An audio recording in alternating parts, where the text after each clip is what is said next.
Yeah, brother.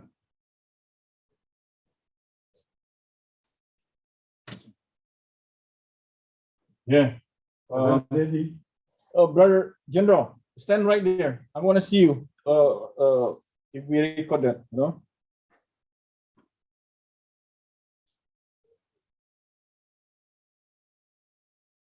Okay, that's a Tarawih link, right? Can we? What should we do, brother?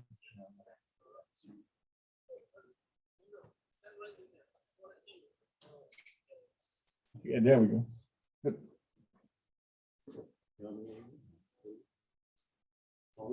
Assalamualaikum, brother.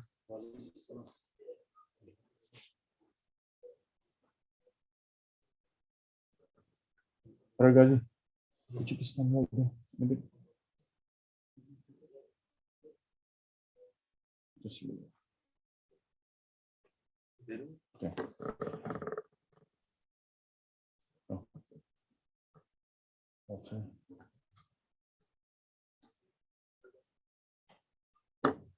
الله أكبر الله أكبر الله أكبر الله أكبر أشهد أن لا إله إلا الله أشهد أن لا إله إلا الله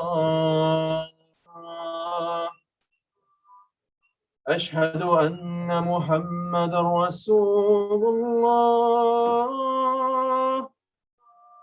أشهد أن محمد رسول الله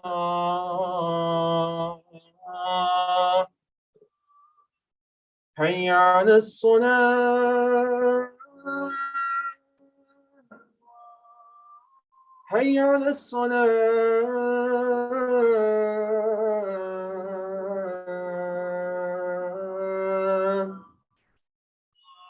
حي على الفلاح حي على الفلاح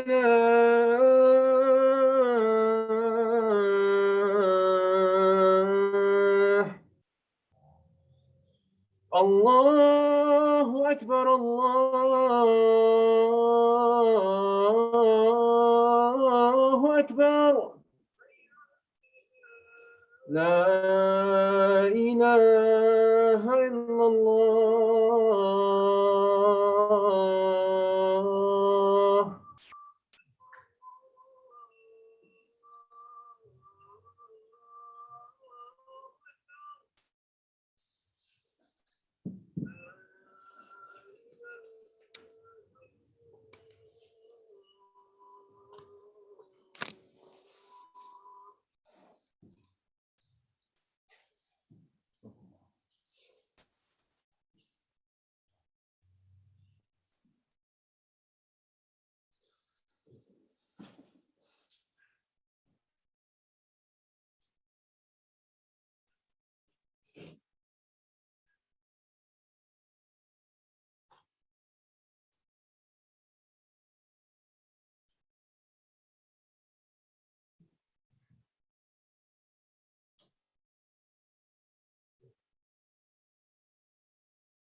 عليكم السلام. How you doing? How are you? MashaAllah. What a beautiful sound.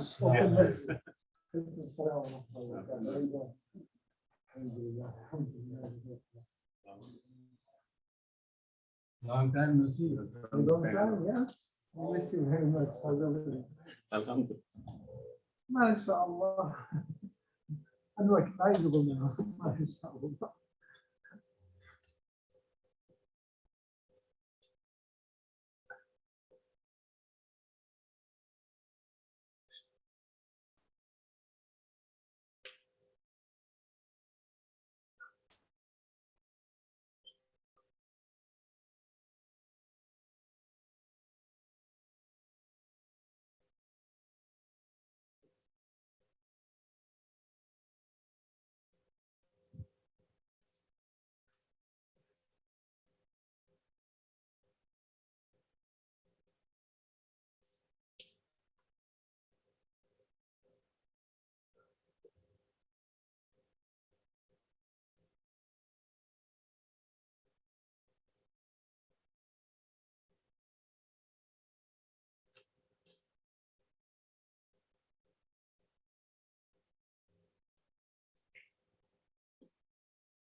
He's gonna finish.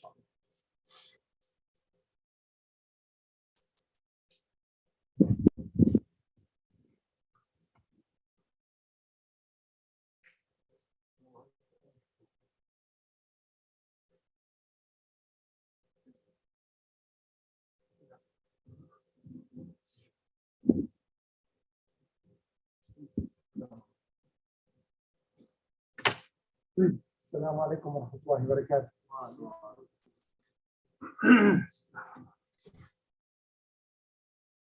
الله أكبر الله أكبر الله أكبر الله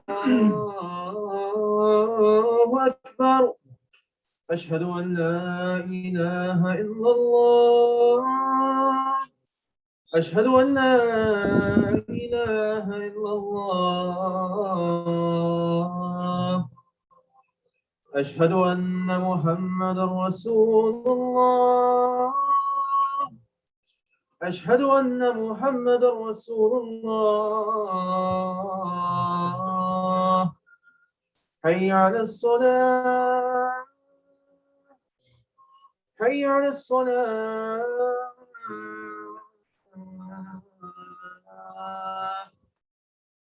حي على الفلاح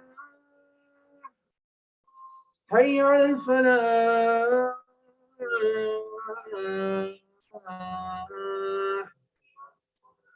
الله أكبر الله أكبر لا إله إلا الله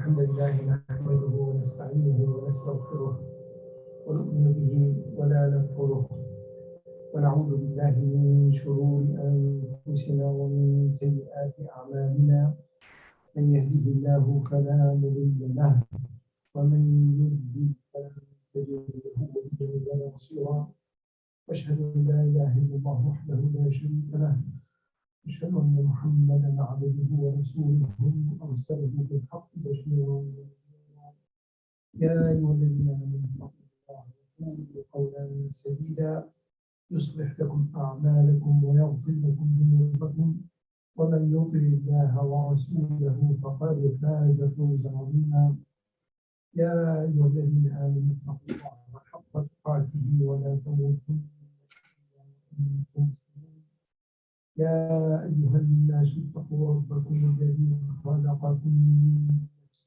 واحدة وخلق منها زوجها وبث منهما رجالا كثيرا ونساء واتقوا الله الذي تساءلون به والأرحام إن الله كان عليكم رقيبا أما بعد. Brothers and sisters, if you notice something about the laws of Allah subhanahu wa ta'ala leading here on this earth, the law of hardship. If you notice, every time there is something good happens, it's always preceded with something kind of a little bit of difficulty, a little bit of hardship, a little bit of effort put into it. You notice that a student, when he goes to, when he's graduating, there's no way for him to graduate unless he puts up the effort and he puts up the money for tuition and he puts up the time in the school or university. There's no way for an inventor for him to be rich and get the money unless he puts up the hours and the worries and the anticipation and the retries and the patience into putting his invention. You notice that when the Rasulullah sallallahu alaihi wasallam in the Medina, when he was actually made hijrah from Mecca to Medina, he went through all this hardship, all these difficulties, and all these times of trouble. He was under attack, and he was demeaned, and he was put down for 12, 13 years. And then when he went to Medina, actually more pressure, more wars, and more attacks, and on and on. And eventually, after the 23 years of spreading the da'wah, Allah subhanahu wa ta'ala gave the Fath Mubin to Rasulullah sallallahu alayhi wa sallam. This is the sunnah of Allah subhanahu wa ta'ala here on the face of the earth.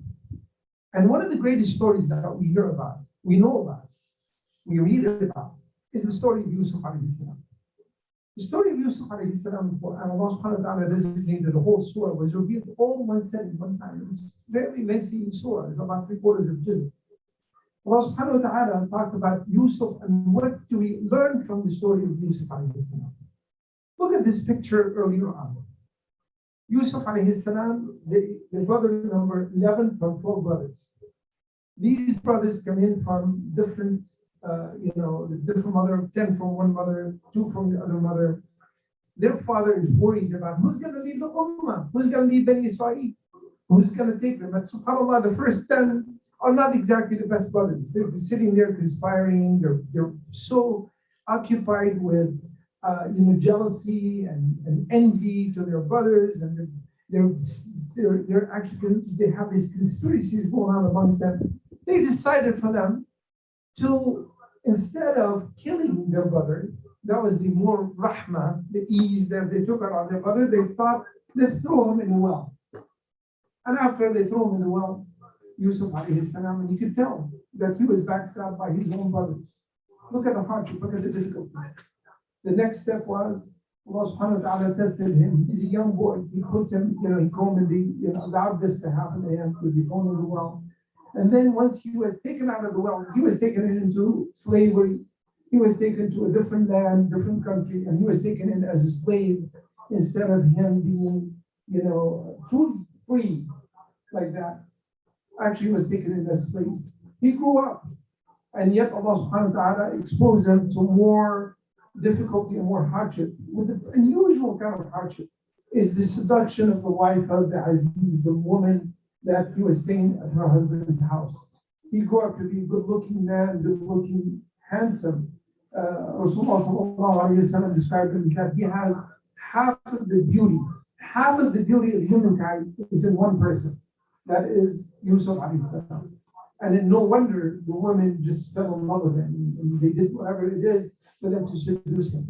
That is more test, more difficulty. And subhanAllah, after he passed that test, they actually took him falsely and wrongfully. They threw him in jail. And look at the dhulm, look at the udwan. More and more difficulty and more problems. And then afterwards, he still spent more time in jail for him to get to his end. At the end, Allah subhanahu wa ta'ala got him out, where Allah subhanahu wa ta'ala sent the king for him to get him out and make him he's the minister of finance of whole Egypt. He has the control of all the wealth of Egypt. How did Yusuf alayhi salam get to be where he's at? What is the greatness of Yusuf? What was the process for this personality to be developed the way it did? With the will of Allah subhanahu wa ta'ala, because of hardship, because of testing, because of things that Allah subhanahu wa ta'ala did to him. If we look at it from the outside, what do we see? We see a dhulm, we see udwan, we see transgression, we see somebody who's an innocent young boy getting thrown in the well, and then he's being imprisoned, and then he's being seduced, and then he's being thrown in jail, and then he's spending more time in jail, and on and on and on. But at the end, Yusuf alayhi salam, he got to be the leader of Bani Israel. Allah subhanahu wa ta'ala did not just give him the leadership like this. And you could see the frame of mind of his father. His father was telling him, he said, do not even tell your brothers your dream of the 11 stars prostrated before you and the sun and the moon. Don't even tell them this, because the envy will eat them up and they will cause harm to you. He knew. And you can see the dream, the aspiration of Yaqub alayhi salam, his father, Israel, when he's thinking to himself, who's going to lead my ummah? I got 12 brothers here. I got, my son's 12 brothers. They're sitting there, and all of them fighting against each other. They're envious. They're hating each other. They don't like each other. They're going after each other. And who is the one who's going to lead them? Who's the one who's going to unite them? You notice that the unity did not come except after hardship, and not just one. Many. It develops personalities. It makes us who we are as human beings, makes us better human beings as we should be. That's how our personalities get to be developed.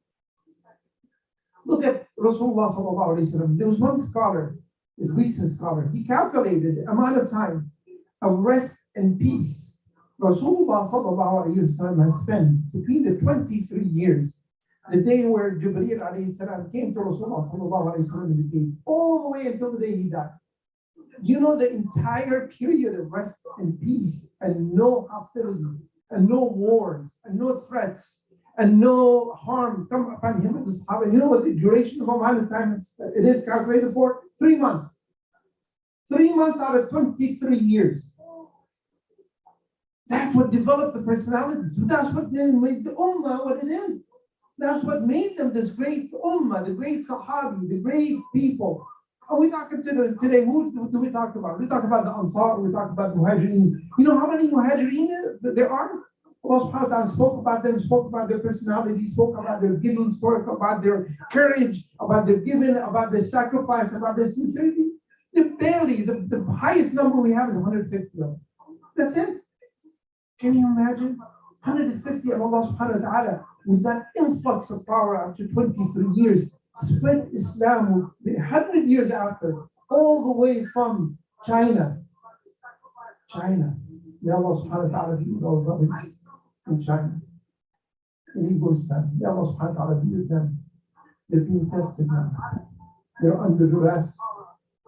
Islam got there at that time because of the power Allah subhanahu wa ta'ala gave these Ansari, and gave these Sahaba, gave these Muhajireen. When Muhajir was with the army was worth 10 times more, 20 times more, 30 times more in numbers, just because he's Sahabi, just because he went through the process. Can you imagine this power?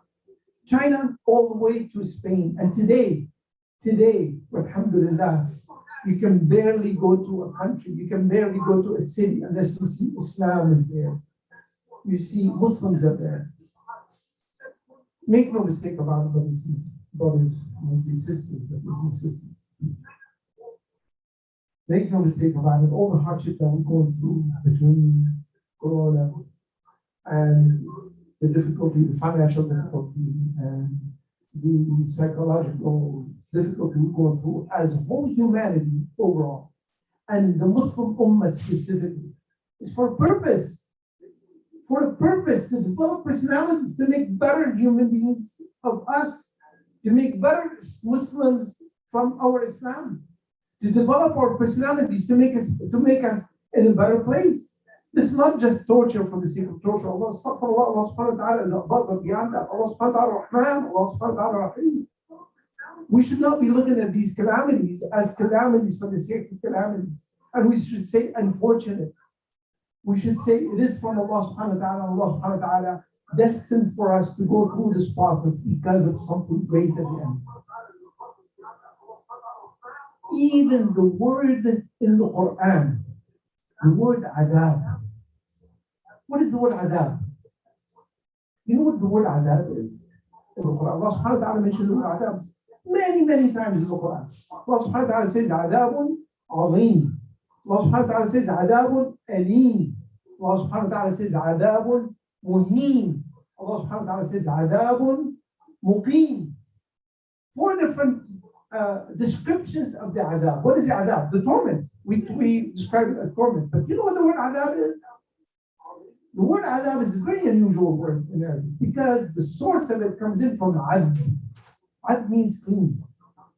Adb means clean. If you want to talk about water, ma'un adb. Clean water, drinkable water, tasty, good tasting water. We say ma'un adb, water. So the adab, even the adab, Allah subhanahu wa ta'ala, He exposes the disbelievers and the mischievers and the evildoers, even at the day of judgment. It's not for the sake of torture. It's not even for the sake of punishment in that situation, as much as it is to purify somebody from his evil deeds, to cleanse him from the sins he has committed, to clean up all the mess he accumulated upon himself throughout his life. That's what the adab is, to cleanse. Don't ever think for a moment that what we go through here on the face of this earth is just torment, it's just kind of punishment, it's something hardship for the sake of hardship. No, it's actually to purify, to cleanse, to make better off. If we open up our hearts and minds to this concept on the face of this earth here within Islam, we will be in a better place. We'll understand more and more what we go through. As a matter of fact, the Sahaba understood it perfectly. They understood it so well. Some of the Sahaba, when they used to go through a period of time where there's no testing and there's no hardship, they still get each other like, why? Something is wrong. What does that mean? Why am I being tested? Why am I having great things happening to me one after the other with no hardship coming upon me? It means that I'm not worthy to get my personality to be better, or I'm not worthy to be tested, or I'm not worthy for my reward to be multiplied multiple times over when I'm going through any kind of difficulty. Like Rasulullah sallallahu alayhi wa sallam described, the good mu'min, the good believer, is that kullu amrihi khayr. All about the amr, all about the order of the Muslim is good. If he has something good happens to him, he makes shukr. But if something bad happens to him, he has sabr, and he will have shukr also as well. We make a shukr to Allah subhanahu wa ta'ala no matter what happens. May Allah subhanahu wa ta'ala make us from those, inshaAllah, who open our hearts and our minds to the true facts in our deen, and make us, inshaAllah, better persons here on the face of this earth, and make us, inshaAllah, gain Jannah for those in the life. أقول قولي هذا واستغفر الله لي ولكم فاستغفروه إنه غفور رحيم.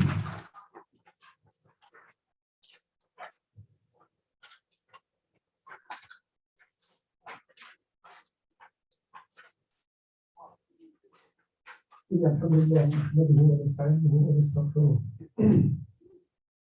ونؤمن به ولا نكفره ونعوذ بالله من شرور أنفسنا ومن سيئات أعمالنا من يهده الله فلا مضل له ومن يضلل فلن تجد له وليا ولا نصيرا واشهد ان لا اله الا الله وحده لا شريك له واشهد ان محمدا عبده ورسوله ارسله بالحق بشيرا ونذيرا يا ايها الذين امنوا اتقوا الله وقولوا قولا سديدا يصلح لكم اعمالكم ويغفر لكم ذنوبكم ومن يطع الله ورسوله فقد فاز فوزا عظيما يا أيها الذين آمنوا اتقوا الله حق تقاته ولا تموتن إلا وأنتم مسلمون. One big test is coming. When a little bit of hardship, but it's not really hardship, you should not be looking at it. The month of Ramadan is around the corner. My whole khutbah is about that. It's about the month of Ramadan. We should not be looking at it as a time of hunger and a time of thirst and a time for us to skip lunches and skip dinners. It's not time for us to be in anticipation. What are we going to eat and how am I going to fit salah and how am I going to fit work within my schedule? And everybody's just kind of sitting back and saying, Allah, how am I going to do this? This is hard and it's difficult. And you find, the Muslim ummah in general, and the majority of us, and a lot of us don't even have that luxury. When we go ahead of time, we are buying and purchasing things and supplies and snacks and things, and especially the ones who look at it as like, this is hard, this is difficult. And our students, our young students in schools and high school and younger and a little bit older and work, whatever, they go, how am I going to do this? I got to go on Zoom, the rest of the month, and how am I going to handle this and so on? We should not be looking at that. Looking at this as hardship. We should not be looking at the month of Ramadan as a time of difficulty, as a time for us to spend extra effort. The month of Ramadan is for purpose. Purpose for us to reach our potential, to be better persons than what we were before. To learn from this period of time with a little bit of hunger. SubhanAllah, we're complaining about what? 16, 17, 18 hours of hunger? Is that what it is? Or even less? Rasulullah sallallahu alayhi wa sallam, and the Sahaba, they used to spend days and days without any food. To a point that they used to take a rock. And I've never experienced this, SubhanAllah. I've always read it in the books. How did Rasulullah sallallahu alayhi wa sallam, the Sahaba did this? They take a rock, they tie it in a piece of cloth, and they put it on their stomachs to reduce the pain of hunger. How is this possible even? We should try it sometime. We should try it for us to be that hungry sometime. That is hunger. For us to fast 16 hours and 15 or 17 hours. This is not hunger. Trust me, this is not hunger. This is just to make us taste a little bit what we can do. To make us realize and understand what is our potential? What is Allah subhanahu wa ta'ala created mankind, the capability of mankind, which is subhanAllah, Allah subhanahu wa ta'ala, in the last ayah, Surah Ahzab, what did he say? The ayah right before the last. But he says, إِنَّهُ كَانَ ظَلُومًا جَهُولًا. Mankind, Allah subhanahu wa ta'ala in the ayah says, إِنَّا عَرَضْنَا الْأَمَانَةَ عَلَى السَّمَاوَاتِ وَالْأَرْضِ وَالْجِبَالِ فَأَبَيْنَ أَنْ يَحْمِلْنَهَا وَأَشْفَقْنَ مِنْهَا. We have offered the amana, the work, the responsibility, the amana upon, heavens and earth and mountains, and they all refused to carry it. And they were so thin and weak, they couldn't even handle it. But the man carried it. Mankind carried it. He's created to carry it, to carry the amana. إِنَّهُ, the mankind, كَانَ ظَلُومًا جَهُولًا. He was ظلوم and he transgressed against himself. We are really transgressing against ourselves. We don't know what we can handle. We don't know what we're capable of doing. We don't know. We're transgressing against our own capability and strength and power. Just think about it. Allah subhanahu wa ta'ala had the angels, the ones, the clean, the one who's made prostrate for Adam alayhi salam. Why? Adam alayhi salam, not because of his creation, obviously. Allah subhanahu wa ta'ala purposely created him from mud, from dirt, from mud collected from all over earth, with some water, with him. Why did Allah subhanahu wa ta'ala have sujood? Why did Allah subhanahu wa ta'ala mention the story multiple times in the Quran? Why? To tell us what is our destination, what we can do, what we're capable of, how great our purpose is. But if we demean ourselves, we make ourselves so small. If we midgetize ourselves, we make ourselves midgets, so small and so tiny. We're all about a bite of food. We're all about a drink of water. We're all about collecting some money. We're all about leaving money behind. We're all about hoarding money. Where is the good in us anymore? The angel's gonna prostrate for somebody who's all he's interested in collecting more money and gaining more power and getting more fame, and just he's spending all his effort just protecting the money he has hoarded. That's it. You think Allah subhanahu wa ta'ala will make the angel prostrate for somebody like that for that purpose? No. Allah subhanahu wa ta'ala made the angels prostrate for a mankind that because of his capabilities, because of his abilities, and only somebody can transgress against it is his own self, is ourselves, is us. We're not giving ourselves the power, the ability, and the knowledge what we can do. And this month of Ramadan is one step. It's a very small step of this knowledge, what we're capable of doing. I ask Allah subhanahu wa ta'ala make us reach, inshallah, the month of Ramadan. I ask Allah subhanahu wa ta'ala make us, inshallah, from the ones who, by the end of the month of Ramadan, will be from the ones who are forgiven, the ones who are in, inshallah, will be the ones who are reserving our place in the Jannah, inshallah. May Allah subhanahu wa ta'ala make us better persons throughout the month of Ramadan. May Allah subhanahu wa ta'ala make us from the ones who never, their work and their rewards never being deducted in the month of Ramadan, and getting paid fully for all the work that we do. May Allah subhanahu wa ta'ala give us, inshallah, the power and the knowledge for us to do the best we can in this month of Ramadan and all the months of Ramadan. May Allah subhanahu wa ta'ala make us, inshallah, to be the best as we can be.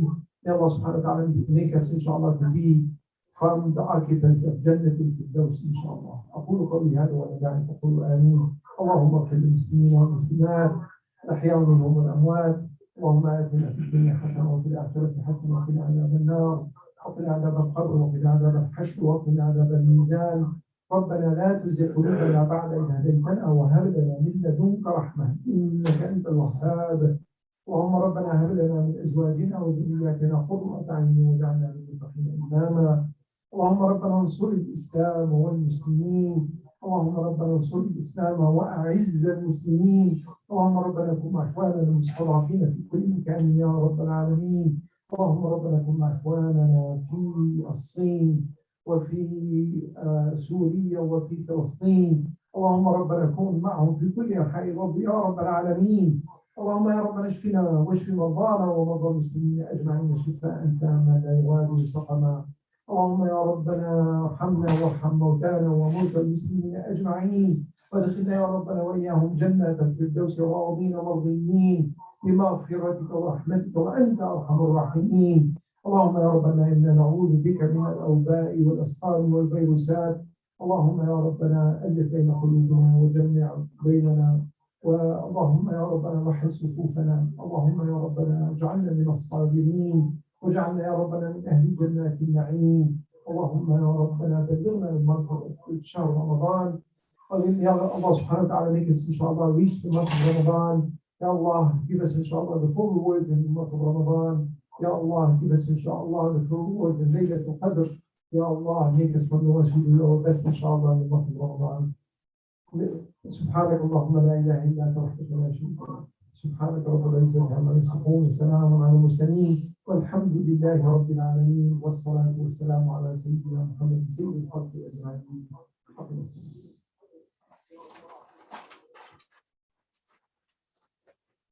الله أكبر الله أكبر الله أكبر الله أكبر أشهد أن لا إله إلا الله أشهد أن محمدا رسول الله. هيا على الصلاة هيا على الفلاح تقام الصلاة تقام الصلاة. الله أكبر الله أكبر لا إله إلا الله. لا إله إلا الله وحده لا شريك له. استقيموا واستووا. I say استقيموا as keep the straight lines as we should keep the straight lines, because even though we're separated because of the unusual and extreme situation that we're in, we should keep the lines always straight and nastahfirullah. Keep Allah subhanahu wa ta'ala in your minds and in your hearts. May Allah subhanahu wa ta'ala accept our salah.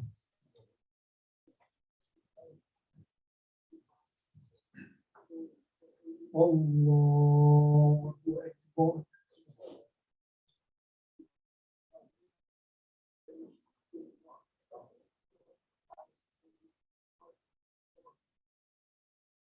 الحمد لله رب العالمين الرحمن الرحيم مالك يوم الدين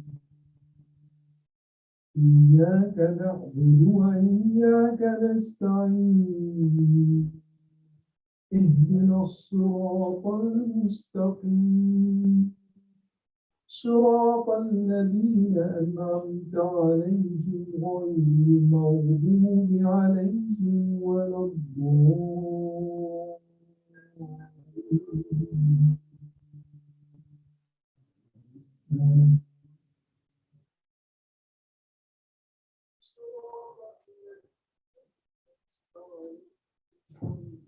والضحى والليل إذا سجى ما ودعك ربك والآخرة خير لك من الأولى ولسوف يعطيك ربك فترضى ألم يجدك يتيما فآوى ووجدك ضالا فهدى ووجدك عائلا فأغنى فأما اليتيم فلا تقهر وأما السائل فلا تنهر وأما بنعمة ربك فحدث الله أكبر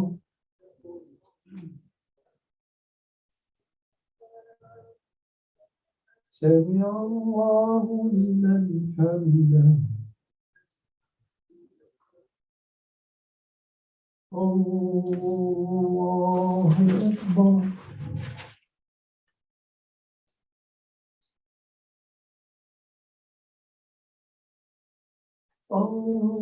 الله أكبر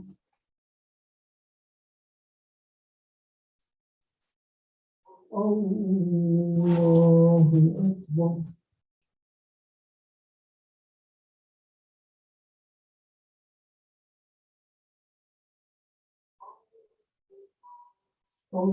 الله أكبر الحمد لله رب العالمين الرحمن الرحيم مالك يوم الدين إياك نعبد وإياك نستعين اهدنا الصراط المستقيم صراط الذين أنعمت عليهم غير المغضوب عليهم ولا الضالين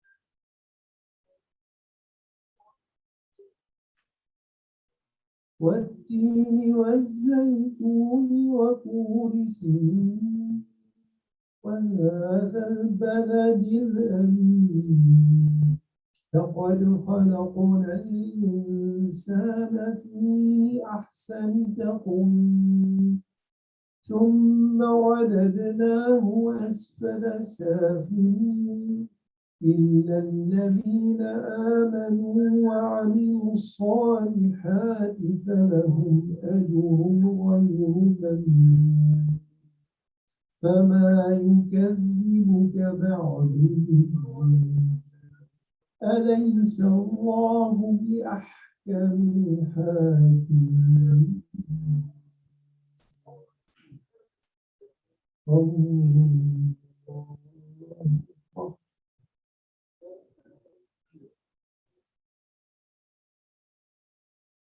سمع الله لمن حمده الله أكبر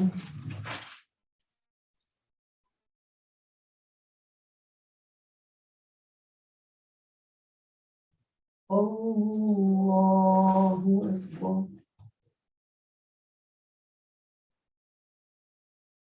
الله أكبر.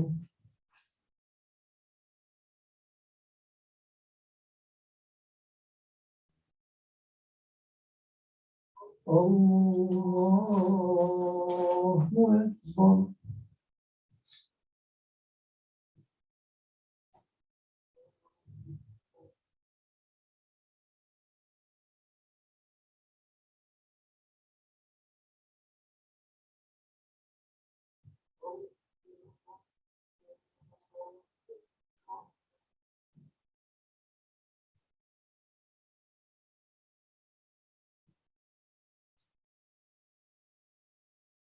السلام عليكم ورحمة الله.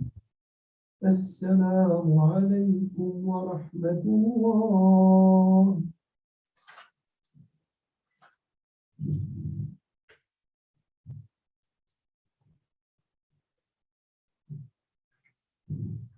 يا الله سبحانه وتعالى.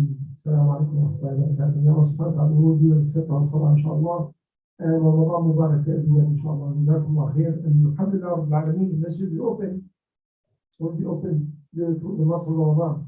I think the brothers already sent out emails for them to collect, to have a fundraiser for the month of Ramadan because of the expenses, obviously, the cleaning and everything else.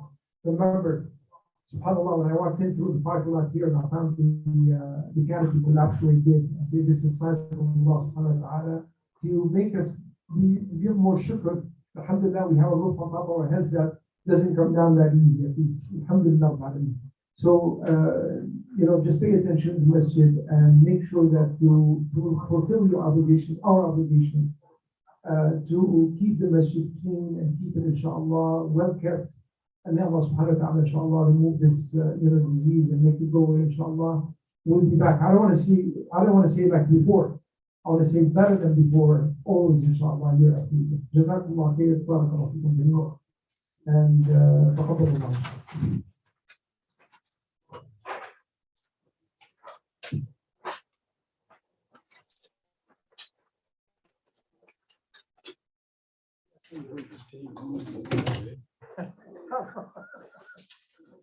Corona.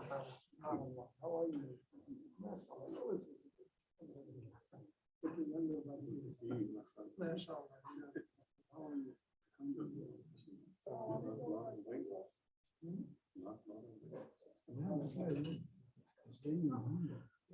He's very loose.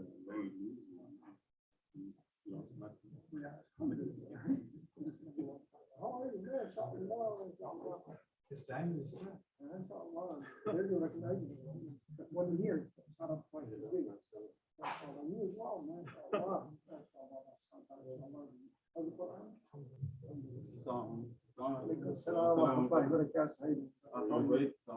Alhamdulillah.